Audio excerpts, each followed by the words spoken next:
Petit coup de projecteur sur la belle histoire des génériques télé aux éditions Yinis. Alors là, c'est vraiment mon coup de cœur depuis longtemps. Je pense que j'avais jamais vu un bouquin qui m'a autant plu depuis Les Années Stranges, quoi, je pense, ou Les Années Récréa 2, qui étaient aussi d'excellents livres. C'est de la bombe bébé, hein. Vraiment, on apprend absolument tout sur les génériques. Et c'est un truc de fou, hein, parce que il y a les anecdotes. On sait enfin les chanteurs de tous les génériques dont on ignorait totalement le nom, hein, parce qu'ils n'étaient pas crédités et tout. Là, on les sait avec ce qu'ils ont fait avant, après, leur background, les génériques inédits, italiens, japonais.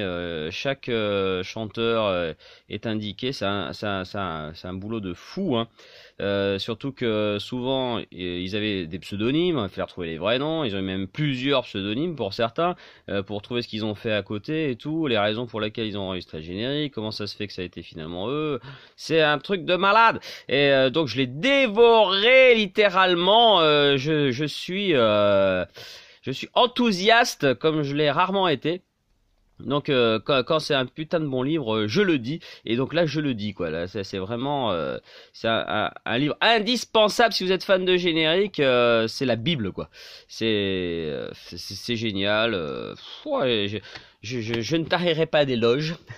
Donc voilà. Donc la belle histoire des génériques télé. Bien sûr, c'est nos amis Olivier Fallet, Rui Pasquale qui sont à la tête de ce livre, hein. Forcément, il n'y a pas plus expert que dans le domaine.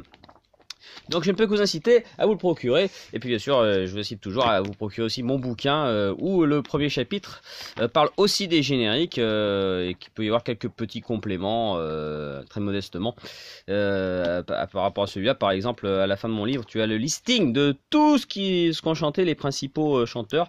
Voilà, donc pour avoir la liste presque exhaustive, parce qu'on en découvre toujours, des chansons de Bernard Minet, Claude Lombard, Michel Barouille, Lionel Leroy, tout ça, Jean-Paul Césari. Donc voilà, un petit add-on, un petit complément, mais très modestement, hein. Donc voilà, je vous incite donc à vous procurer ces deux livres si vous êtes féru de générique et la pop culture, c'est ce qu'il vous faut indispensable.